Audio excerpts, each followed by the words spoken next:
আসসালামু আলাইকুম। কেমন আছেন সবাই? আশা করি সবাই ভালো আছেন। Welcome to my channel easy cooking by Zakia. আজকে আপনাদের তৈরি করে দেখাবো ছোট বড় সবার পছন্দের একটি খাবার, পিৎজা। এই পিৎজার নাম শুনলে তো বাচ্চারা অন্য কোনো খাবার খেতেই চায় না। রেস্টুরেন্টের মতো করে আপনাদের আমি পিৎজা তৈরি করে দেখাবো, কোনো ওভেন ছাড়া গ্যাসের চুলায় কিভাবে আপনারা সহজভাবে পিৎজাটি তৈরি করতে পারবেন। গ্যাসের চুলায় রেস্টুরেন্টের মতো করে আপনাদের আজকে পিৎজা তৈরি করে দেখাবো। আশা করছি রেসিপিটি সবার কাছে ভালো লাগবে। চলুন আর দেরি না করে রেসিপিতে চলে যাই।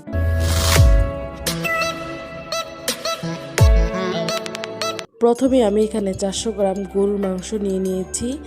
এই মাংসর স্লাইসগুলো কিন্তু একদম ছোট ছোট ও পাতলা পাতলা করে কেটে নিয়েছি। আজকে আমি গরুর মাংস দিয়ে আপনাদের পিৎজা তৈরি করে দেখাবো। মাংসটা আমি প্রথমেই ম্যারিনেট করে নেব। ম্যারিনেট করার জন্য আমি এখানে 2 টেবিল চামচ টক দই দিয়ে দিচ্ছি। তারপর আমি এখানে দিয়ে দেব 1 টেবিল চামচ আদা রসুন পেস্ট। এখানে আমি 4 চামচ দিয়ে এক চামচ উঁচু করে ও হাফ চামচ দিয়ে দিয়েছি। তারপর আমি এখানে দিয়ে দেব কাঁচা পেঁপে খোসা সহ পেস্ট 1 চা চামচ। তারপর দিয়ে দেব স্বাদ মতো লবণ। তারপর 1 টেবিল চামচ সয়া সস অ্যাড করব এখানে। তারপর আমি এখানে হাফ চা চামচ মরিচের গুঁড়া ও 1 চা চামচ ধনিয়া গুঁড়া, হাফ চা চামচ জিরা গুঁড়া ও 1 চা চামচ তান্দুরি মশলা অ্যাড করব। তান্দুরি মশলাটা যদি আপনার হাতের কাছে না থাকে দেওয়া লাগবে না, এটা অপশনাল। তারপর আমি মাংসের সাথে সবগুলো মশলা সুন্দরভাবে মেখে ম্যারিনেট করে রেখে দেব। 30 মিনিটের জন্য এই মাংসটা আমি ম্যারিনেট করে এক সাইডে রেখে দেব। তারপর আমি পিৎজার রুটি তৈরি করার জন্য একটি আটার ডো তৈরি করে নেব। এখানে আমি 2 কাপ ময়দা নিয়ে নিয়েছি। তারপর আমি এখানে স্বাদ মতো লবণ দিয়ে দিচ্ছি। তারপর এখানে 2 চা চামচ চিনি অ্যাড করব।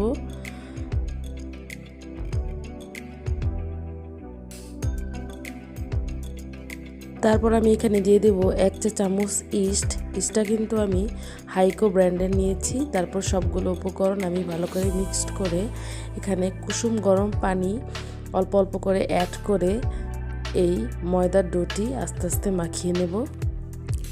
আপনারা এখানে ইস্টটা একটু ভালো ব্র্যান্ডের ইউজ করার চেষ্টা করবেন, এতে করে পিৎজার রুটিটা অনেক সুন্দর হবে, একদম নরম তুলতুলে হবে। তারপর এখানে আমি 1 টেবিল চামচ তেল দিয়ে ভালোভাবে আবার মাখিয়ে নেব।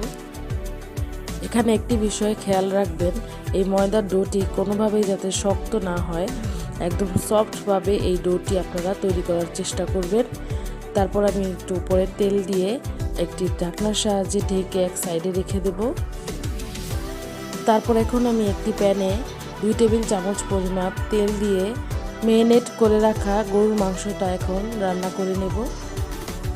এই পর্যায়ে চুলার আঁচ কিন্তু মিডিয়াম টু লোতে রেখে মাংসটা একটু ভেজে চুলার আঁচটা লো ফ্লেমে রেখে ঢাকনা দিয়ে ঢেকে আমরা রান্না করে নেব। এখানে কিন্তু কোনো পানি ইউজ করা যাবে না।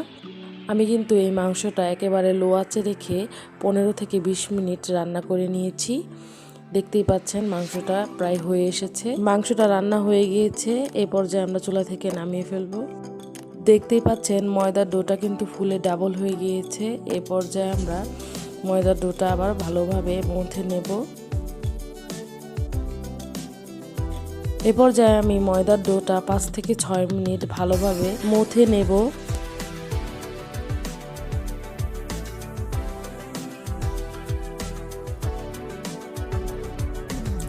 তারপর আমি একটি চাকুর সাহায্যে ময়দার ডোটা কেটে 2 ভাগ করে নিচ্ছি। এখানে আপনারা চাইলে 2টি পিৎজা তৈরি করতে পারেন।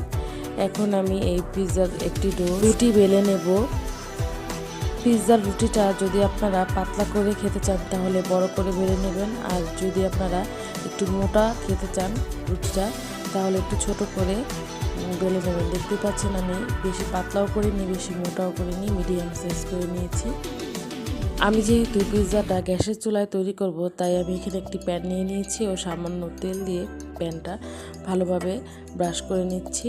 আমি এখানে তেলটি হাত দিয়ে ব্রাশ করে নিচ্ছি, আপনারা যদি চান তাহলে ব্রাশ দিয়ে ব্রাশ করে নেবেন, যার যেরকম ইচ্ছা। তারপর এখানে আমি রুটিটা প্যানের ভিতরে দিয়ে দেব। তারপর রুটিটা প্যানের ভিতরে দিয়ে হাত দিয়ে একটু চেপে চেপে রুটির মাঝখানটা একটু পাতলা ওর সাইডের বর্ডারগুলো একটু মোটা করে দিতে হবে। তারপর একটি কাঁটা চামচের সাহায্যে রুটিটা একটু ছিদ্র করে দিতে হবে, তা না হলে কিন্তু রুটিটা ফুলে উঠবে। দেখতেই পাচ্ছেন আমি সুন্দরভাবে কাঁটা চামচের সাহায্যে রুটিটা ছিদ্র করে নিয়েছি। এ পর্যায়ে আমি 2 টেবিল চামচ টমেটো সস এখানে দিয়ে দেব। তারপর আমি এখানে মোজারেলা চিজ অ্যাড করব। চিজটা আপনারা আপনাদের মতো দিয়ে নেবেন, এখানে কম বেশিও দিতে পারেন আপনারা চিজটা। এই চিজটা কিন্তু হোমমেড, আমি বাসায় তৈরি করেছি। এই চিজের রেসিপিটিও আমি আমার ভিডিও ডেসক্রিপশন বক্সে দিয়ে দেবো আপনাদের সুবিধার্থে, আপনারা ভিডিওটি দেখে নেবেন। তারপর আমি এই মাংসটা এখানে দিয়ে দিচ্ছি। মাংস দেওয়ার পরে আবার আমি মোজারেলা চিজটা অ্যাড করছি। আমার কাছে একটু পিৎজাটা চিজি হলে অনেক ভালো লাগে, তাই আমি চিজটা একটু বেশি ইউজ করেছি। আপনারা আপনাদের মন মতো কম বেশি ইউজ করবেন। তারপর আমি এখানে সবুজ ও লাল ক্যাপসিকাম সুন্দরভাবে সাজিয়ে দিচ্ছি। তারপর দিয়ে দিচ্ছি পেঁয়াজ, আমি রিং করে কেটে নিয়েছি, এই রিংগুলি সুন্দরভাবে সাজিয়ে দিচ্ছি। আমি কিন্তু পিৎজাতে অরিগ্যানো ইউজ করেছি, কিন্তু ভিডিও ক্লিপটা নেওয়া হয়নি। তারপর এখানে আমি কিছুটা আবার চিজ দিয়ে দিচ্ছি। তারপর আমি ঢাকনা দিয়ে ঢেকে পিৎজা প্যানের ছিদ্রটি একটি লবঙ্গের সাহায্যে আটকিয়ে চুলার আঁচ মিডিয়াম টু লোতে রেখে 15 মিনিট রেখেছি আমি। 15 মিনিট পর পিৎজাটি আমি চুলা থেকে নামিয়ে আপনাদের দেখাচ্ছি। দেখতেই পাচ্ছেন উপর দিক থেকেও সুন্দরভাবে চিজটা মেল্ট হয়ে গিয়েছে। দেখতেই পাচ্ছেন পিৎজাটা দেখতে অনেক সুন্দর হয়েছে। পিৎজাটি আপনাদের আমি পিৎজা কাটার দিয়ে কেটে দেখাচ্ছি কতটা পারফেক্টভাবে পিৎজাটা তৈরি হয়েছে। আমি চেষ্টা করেছি আপনাদের সহজভাবে পিৎজাটা কিভাবে তৈরি করতে পারবেন সেই রেসিপিটি দেখানোর জন্য। আশা করছি ভিডিওটি আপনাদের কাছে ভালো লাগবে। ভিডিওটি যদি ভালো লেগে থাকে তাহলে অবশ্যই চ্যানেলটি সাবস্ক্রাইব করে পাশে থাকা বেল আইকনটি বাজিয়ে দেবেন।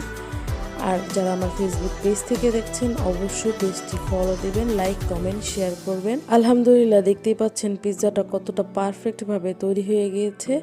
আমি চেষ্টা করেছি আপনাদের গ্যাসের চুলায় সহজভাবে এই পিৎজাটি তৈরি করে দেখানোর। আজকের ভিডিওটি এ পর্যন্তই, দেখা হবে অন্য কোনো ভিডিওতে। আল্লাহ হাফিজ।